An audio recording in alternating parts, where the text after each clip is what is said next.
Dear students, हम पढ़ रहे हैं क्षेत्रीय विषमताएं यानी कि रीजनल डिस्पैरिटीज या रीजनल इम्बैलेंसेस। इसके अंतर्गत मैंने आपको बताया कि इंडिकेटर्स ऑफ रीजनल डेवलपमेंट क्या होते हैं, ये भी आपको बताया जाए क्या कारण है जिसकी वजह से भारत में क्षेत्रीय विषमताएं बढ़ी हैं। तो आज हम बात करते हैं इसके परिणाम क्या होते हैं। कुछ बातें मैं आपको पहले भी बता चुका हूँ लेकिन फिर भी रिपीट कर देता हूँ कि एक तो सबसे पहले सोशल अनरेस्ट होता है। भारत के अंदर फेडरल स्ट्रक्चर है, अगर एक जगह का विकास ज्यादा होगा, एक जगह का विकास कम होगा तो उनके बीच में वैमनस बढ़ेगा, राज्यों के बीच में भी तनाव रहेगा। कई लोगों को या कई राज्यों को लगेगा जो पिछड़ गए हैं, केंद्र उनके साथ अलग व्यवहार कर रहा है।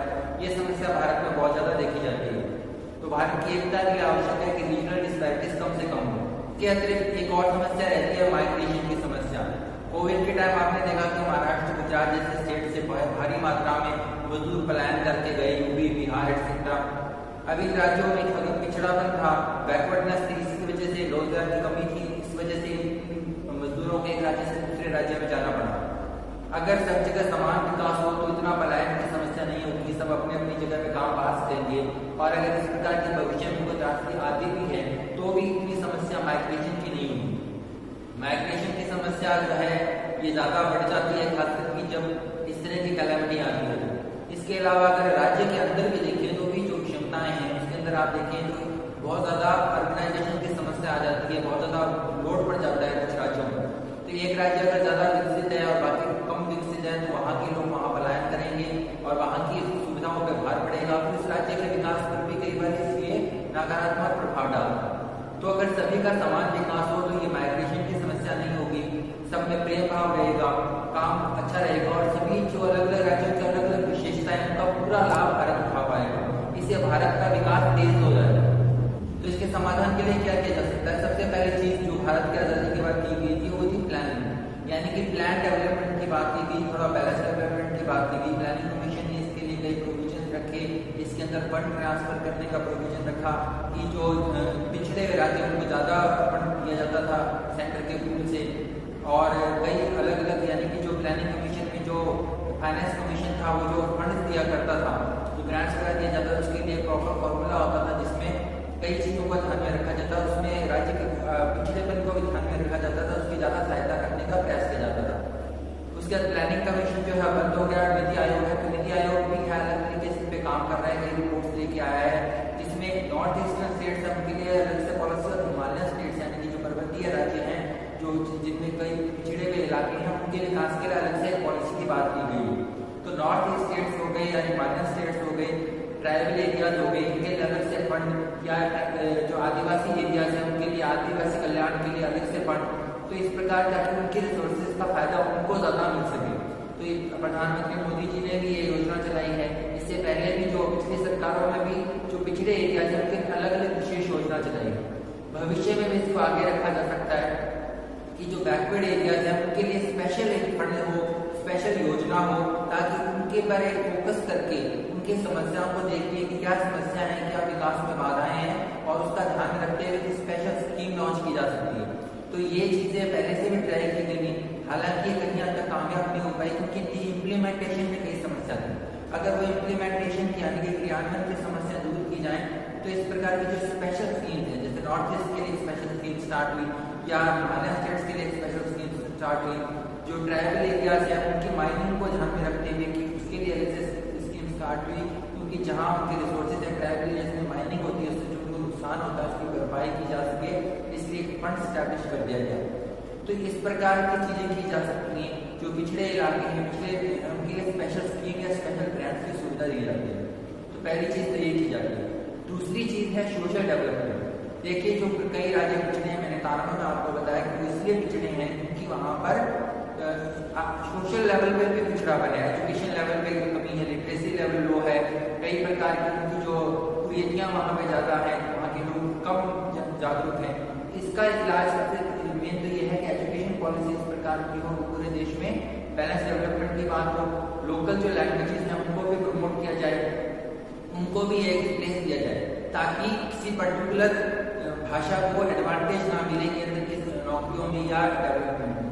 इसके अलावा जो बेसिक चीजें हैं कई प्रकार का एजुकेशन लेवल पे सभी जिस जगह पर इक्वल विकास किया जाए, एजुकेशन की सुविधाएं की जाए। इसके लिए बैकवर्ड एरियाज में जो एजुकेशनल इंस्टीट्यूट खोले जाए, चाहे IIM हो, IIT हो, या फिर इस तरह के और भी नेशनल लेवल के जो इंस्टीट्यूट्स हैं उन स्टेट्स में उनकी प्रॉपर फंडिंग हो कि इस प्रकार के इंस्टीट्यूट्स उन राज्यों में भी अच्छे से खुलें और उन राज्य के बच्चों को एजुकेशन के लेवल पे कहीं भी डिसएडवांटेज ना हो। रेस रहती है बड़े बड़े जॉब्स में प्लेसमेंट की और जो बड़े नेशनल के एजुकेशनल इंस्टीट्यूट्स हैं वहाँ पे एडमिशन की, इसमें इस प्रकार की एजुकेशन पॉलिसी भी होनी चाहिए और इस प्रकार से ट्रेनिंग वगैरह भी होनी चाहिए कि भारत भर के जो बच्चे हैं उनको नेशनल लेवल पे एक समान मौका मिले एजुकेशनल इंस्टीट्यूट्स में एडमिशन में भी। ऐसा ना हो किसी राज्य के बच्चों को ज्यादा मौका मिले, चाहे वो इंग्लिश का एडवांटेज हो, चाहे उन्हें हिंदी का एडवांटेज हो या उनके मार्क्स वगैरह का एडवांटेज हो। पिछड़े राज्य हैं उनकी भी एजुकेशनल की पूरी व्यवस्था की जाए, वहां पर भी अलग से उनको भी एक प्रोवाइजन किया जाए। अगर पूरे भारत में शिक्षा का एक जैसा विकास हो, पूरे देश में एजुकेशनल इंस्टीट्यूट हो, तो अपने आप जो बैकवर्ड एरियाज है वहाँ के लोगों में भी जागरूकता करने की, वहाँ के लोगों में जो टैलेंट है उसको हम फायदा उठा पाएंगे।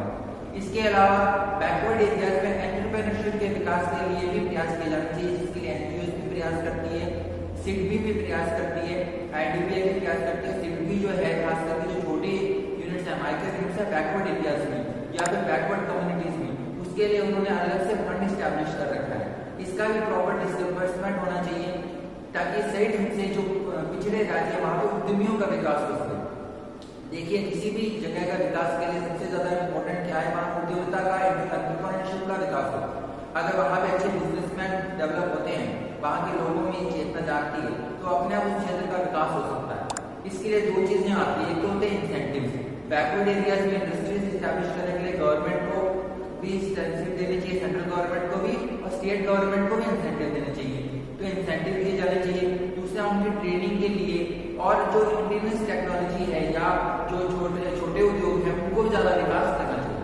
तीसरा मैंने एक कारणों में बताया था कि भारत में जो पुराने जो उद्योग हैं या छोटे उद्योग हैं या जो पुरानी पद्धतियां हैं, हैंडीक्राफ्ट वगैरह वो लुप्त हो गए, उन पे ध्यान नहीं दिया गया। इसकी वजह से जो पिछड़े गांव है या जहाँ पे मेन साधन यही होता था रोजगार का, वो और ज्यादा पिछड़ते गए।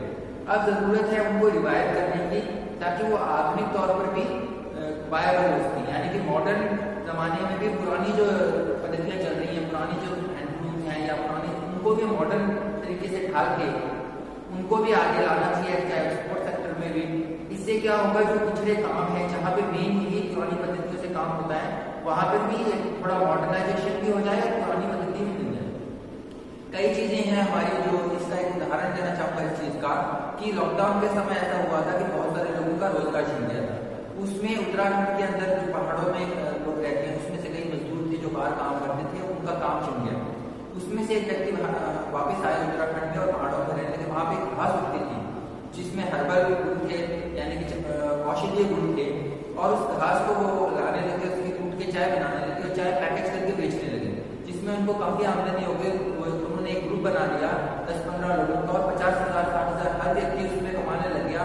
वो चाय एक्सपोर्ट भी होने लगी, उसमें औषधीय गुण थे और टॉनिक की तरह यूज होने लगा। तो एक पहाड़ी घास थी जिसका यूज उसके पूर्वज किया करते थे दवाई के लिए, उस घास को लाने लगे, वो उसकी चाय बनाने लगे, उसको थोड़ी बहुत और जड़ी बूटी के साथ मिक्सअप करके बेचने लगे, उसकी ब्रांडिंग करने लगे, पैकेजिंग करने लगे, और उससे जो वो बिल्कुल मजदूरी का काम करते थे किसी और राज्य में, अपने ही राज्य में उन्होंने कंपनी सेटअप कर ली। ऐसे कई उदाहरण देखने को मिले जिसमें लोग अपने पुरानी जगह पे गए, वहाँ पे कोई पुरानी खाने की चीज बनती थी या तो कपड़ा बनता था, इस प्रकार का हैंडीक्राफ्ट बनता था, और वो वापस वहाँ गए और उन्होंने वहाँ पे वो पुराना बिजनेस स्टार्ट किया, उसको मॉडर्न तरीके से संभाला, उसकी ब्रांडिंग की, पैकेजिंग की, मार्केटिंग की, और कोरोना के बाद उनको रोजगार मिलने लगा। एक माइग्रेशन की समस्या हमने देखी कोरोना के समय। अब कई राज्य सरकारें चेती हैं इसके बारे में, तो राज्य सरकारें चेतें और अपने यहाँ पे भी छोटे छोटे इंडस्ट्रीज को ज्यादा बढ़ावा देने लगे ताकि उनके लोगों को बाहर भी ना जाना पड़े और उन जगह का विकास भी हो सके। एक हमने देखा है कि ग्रीन रेवोल्यूशन हुई, जब मैंने आपको बताया था कानून में कि भारत में क्षेत्रीय विषमताओं की ग्रीन रेवोल्यूशन का योगदान है, भारत के विकास भी योगदान है, लेकिन विषमताएं भी बढ़ी हैं। अब ये दूसरी ग्रीन रेवोल्यूशन की है जिसमें जो छोटे फार्मर हैं, पिछड़े इलाके जहाँ पे सूखा पड़ता है या जहाँ पे ट्रेडिशनल खेती होती है, वहां पर भी दोबारा से इस प्रकार की टेक्निक्स यूज की जाए कि उन क्षेत्रों को जो अब बेकार मान ली गई या बच्चर माने, वहां पर दूसरी किस्म की फसलें भी उगाई जाए। डाइवर्सिफिकेशन ऑफ क्रॉप्स बहुत ज्यादा जरूरी है, इससे भी विकास काफी। राजस्थान में ऐसा उदाहरण देखे गए कि एक माना जाता था कि केसर जो ठंडे इलाकों में होती है, लेकिन राजस्थान में जालौर में भी या कई गर्म इलाकों में भी केसर की खेती भी होने लगी और मॉडर्न टेक्नोलॉजी का यूज करके अच्छी उसको वेंटिलेशन या ठंडी प्रोवाइड करके इस प्रकार से करके राजस्थान में भी केसर होने लगे। तो राजस्थान में केसर होगी या इस तरह की फसलें होंगी जो ठंडे इलाकों की मानी जाती हैं, वो राजस्थान में ये भी चमत्कार है। तो इस प्रकार लोगों को रोजगार मिला। तो एग्रीकल्चर जो कई राज्यों का बैकवर्ड हो गया था, उनकी पद्धतियां पुरानी हो गई थी या वो ग्रीन रेवोल्यूशन में पिछड़ गए थे, उनको भी यहाँ पर मौका है कि उन पिछड़े इलाकों में खेती का विकास किया जाए नई तकनीक से। इसके अलावा जो अलग अलग किस्म की फसलें जो कामयाब हो सकती हैं, ये भी एक तरीका रहेगा जिससे जो रीजनल डिस्पैरिटीज को कम किया जा सके। तो भारत में कृषि का विकास एक समान हो। कुछ राज्य कृषि में काफी आगे निकल गए, कुछ कई कारणों से पानी की दिक्कत की वजह से या किसी वजह से कृषि में पीछे रह गए। और एग्रीकल्चर बैकबोन है इंडिया का। आज भी 60 से 70% लोग गाँवों में रहते हैं और खेती पर ज्यादातर निर्भर है। तो अगर भारत में ये क्षेत्रीय विषमताएं कम करनी है तो खेती का विकास भी समान रूप से होना आवश्यक है। तो एग्रीकल्चर डेवलपमेंट इवन होना चाहिए, इसके लिए प्रॉपर पॉलिसी होनी चाहिए और इस तरीके से होना चाहिए कि भारत भर का जो किसान है, जो पिछड़े इलाकों का भी किसान है, उसको माइग्रेट ना करना पड़े, उसका उत्पाद अच्छे से बाजार में चाहे माइग्रेशन की समस्या कम हो और मार्केटिंग हो और प्रॉपर चैनल से जुड़ जाए पूरे भारत भर के किसान। ये बहुत जरूरी है। और बैकवर्ड एरियाज में खास करके रीजनल डेवलपमेंट के लिए बैकवर्ड एरियाज में इंडस्ट्रियल डेवलपमेंट होना बहुत जरूरी है। अब जो बड़ी बड़ी इंडस्ट्रीज है कई बार वो ऐसे छोटे राज्यों में या छोटी जगहों पे या बैकवर्ड एरियाज में नहीं जा सकती है, हम जानते हैं। यहीं पे एमएसएमई सेक्टर का रोल बहुत इंपॉर्टेंट हो जाता है। एमएसएमई सेक्टर ऐसे जगह पे ज्यादा अच्छे से विकसित हो सकता है, जो कि अब कोरोना के बाद हमने देखा, प्रमाण देखा हमने इसका कि कई सारे ऐसी कहानियां सामने आई जो काफी सक्सेसफुल रही और कैसे सक्सेसफुल रही वो उन पिछड़े इलाकों में भी सक्सेसफुल रही।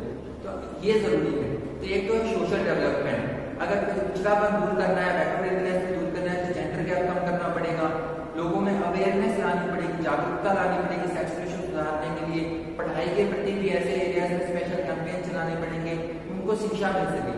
ट्राइबल एरियाज में देखी गई है समस्या कि बच्चे जो है स्कूल नहीं जा पाते क्योंकि स्कूल बहुत दूर रहते हैं। ऐसे में जरूरी है कि चाहे ज्यादा फंड स्पेंड करना पड़े लेकिन एजुकेशन पे काफी पैसा खर्च करना पड़ेगा।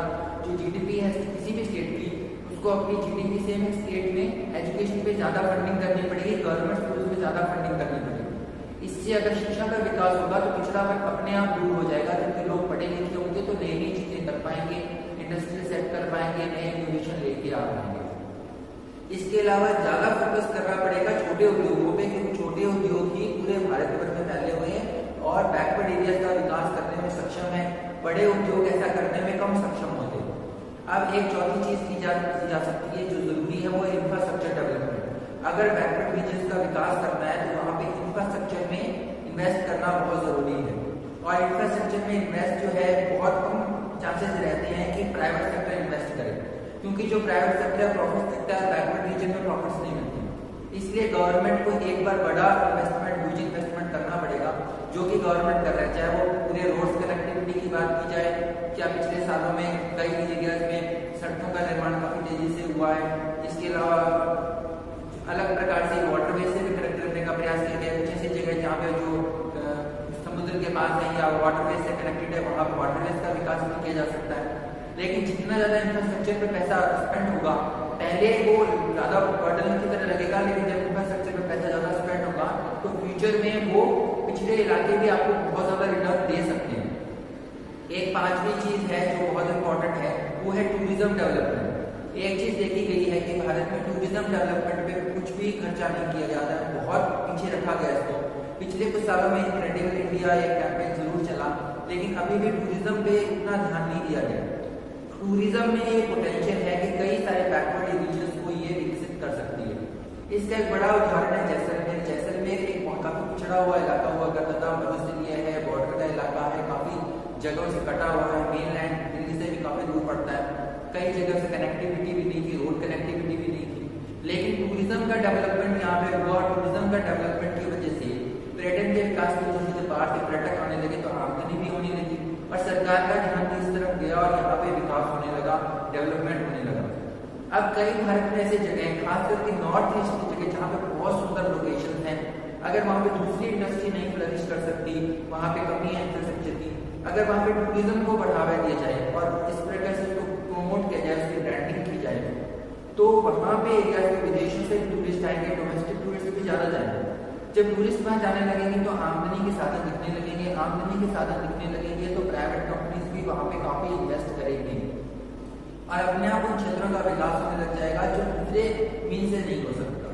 तो टूरिज्म डेवलपमेंट या टूरिज्म ब्रांडिंग पिछड़े इलाके की जा सकती है, चाहे विलेज टूरिज्म के नाम पे की जाए, चाहे ट्रेडिशनल टूरिज्म के नाम पे की जाए। जो पिछड़े इलाके हैं वहाँ पे विलेज टूरिज्म काफ़ी पॉपुलर हो रहा है और ये जो कॉन्सेप्ट है इसको घुमाया जा सकता है और इस प्रकार से पिछड़े इलाकों का विकास किया जा सकता है विलेज टूरिज्म के थ्रू। या जो एक आज कोरोना के बाद भी और पहले भी एक कल्चर में आया है जहाँ पे बहुत लग्जरी लोग भी इन्वेस्ट करना चाहते हैं, वो है आइसोलेटेड टूरिज्म। जो पिछड़े इलाके हैं, ये जो टूरिज्म के लेवल पिछड़े हुए एरियाज हैं, वहाँ पे कम लोग जाते हैं, वहाँ पे विकास कम है, कनेक्टिविटी कम है, तो टूरिस्ट भी कम जाते हैं। लेकिन वो कम जाते हैं इसकी वजह से वो इलाके अभी भी छूटे हैं, वहाँ पे कुछ नयापन है देखने को। तो ऐसे एरियाज को यहाँ पे नए टूरिस्ट डेस्टिनेशन के तौर पर प्रमोट किया जा सकता है। तो भारत में अगर ये क्षेत्रीय विषमता दूर करनी है तो टूरिज्म एक बहुत बड़ा टूल भविष्य हो सकता है। टूरिज्म के बारे में पहले भी मैं दूसरे वीडियोज में बता चुका हूँ कि एम्प्लॉयमेंट जनरेशन के मामले में काफ़ी इंपॉर्टेंट है, काफ़ी एम्प्लॉयमेंट जनरेट करता है।